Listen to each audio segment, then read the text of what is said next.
a todas y todos, bienvenidos de nuevo a Higienista 10. Para llegar a un diagnóstico lo más certero posible de una patología bucodental, hay que respetar una serie de pasos. Una vez que el paciente acude a la consulta presentando una serie de signos y síntomas, el facultativo debe proceder con una exploración y la realización de las pruebas diagnósticas necesarias. A día de hoy, los exámenes radiográficos se consideran básicos y fundamentales para determinar un diagnóstico. Esto es así porque gracias a estas imágenes se pueden corroborar los hallazgos visualizados durante la exploración, del mismo modo que se pueden detectar lesiones y patologías que no son observables clínicamente de forma directa. Pero antes de continuar, quiero pedirte que me ayudes a crear contenido que te sea útil. Me ayudas cuando te suscribes, compartes mis vídeos, me das un like y comentas las publicaciones. Tardas medio segundo y no te cuesta nada. Y como compensación pongo en común temas que de un modo u otro seguro te van a ser de gran utilidad. Ayúdame para que yo pueda ayudarte. Muchas gracias.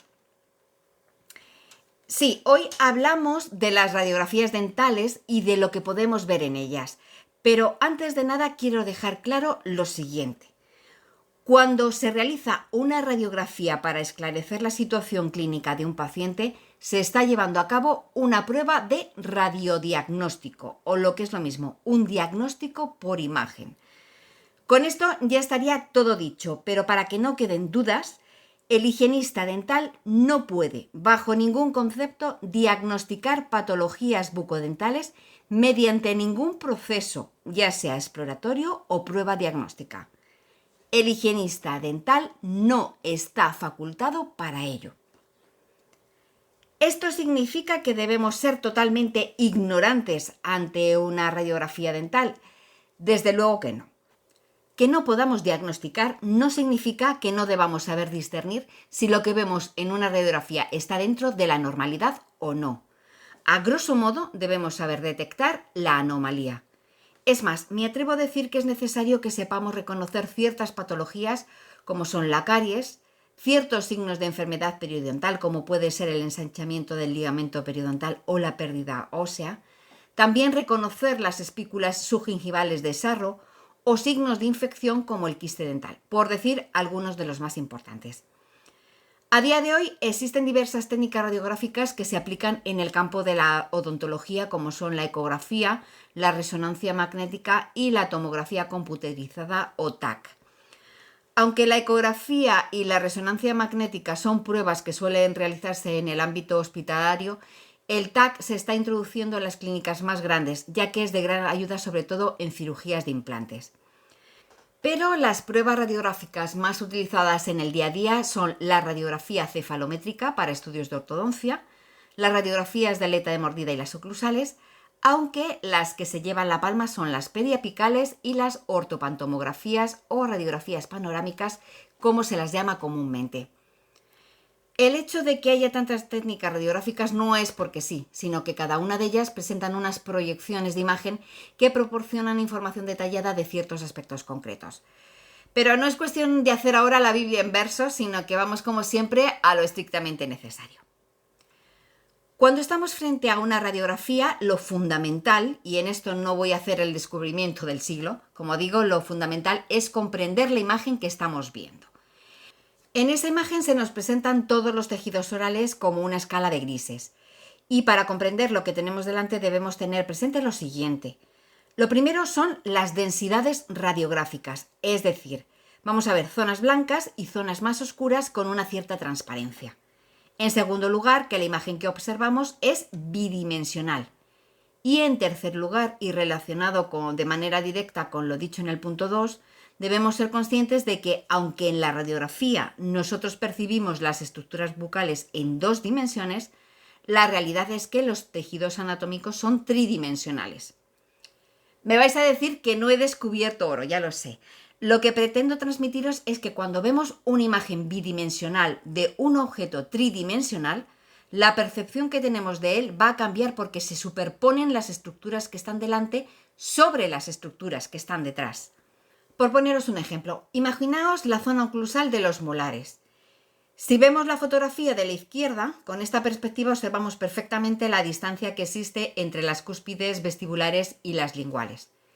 Pero en una radiografía periapical que es bidimensional, las cúspides vestibulares se superponen con las linguales y parecen estar en un mismo plano. Esta circunstancia hay que tenerla en cuenta para no pensar que existe algo anormal si observamos un contraste de color con distintas escalas de grises en esas zonas. Aunque debemos tener muy en cuenta los aspectos de tridimensionalidad de los tejidos frente a la bidimensionalidad de la imagen, vamos a pararnos un momento en el concepto de radiodensidad de la imagen, que tiene una importancia fundamental. Un principio básico a este respecto es que cuando el haz de rayos X que sale de la máquina intenta atravesar un objeto, se ve detenido por este objeto determinando la radiodensidad. Veamos este ejemplo.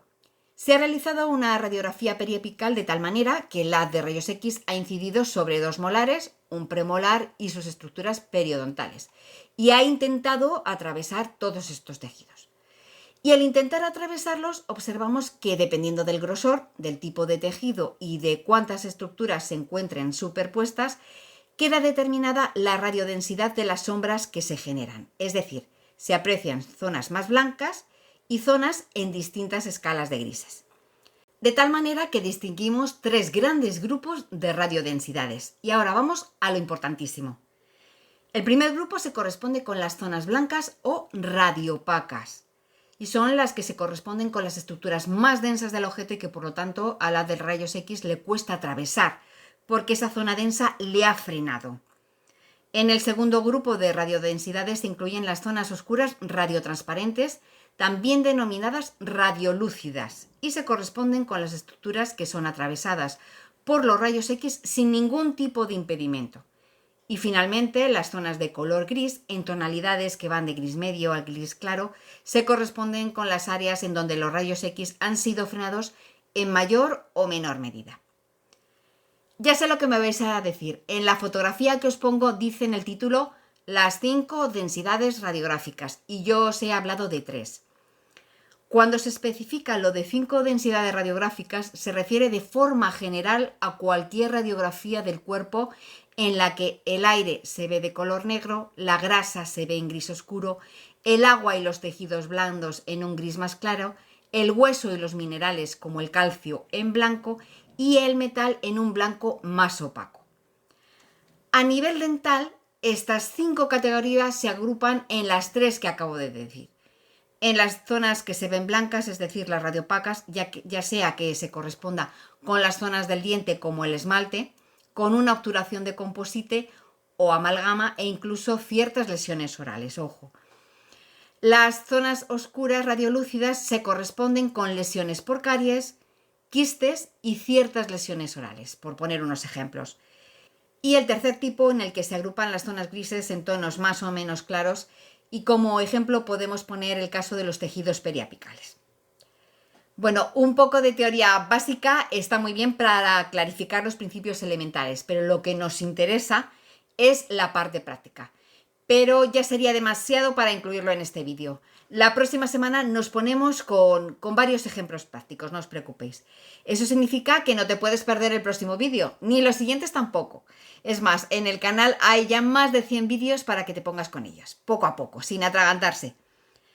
No te pierdas ninguno de ellos, así que suscríbete y dale a la campana de notificaciones para que te avise de los nuevos vídeos. Compártelos y comenta aquellos aspectos que te parezcan interesantes.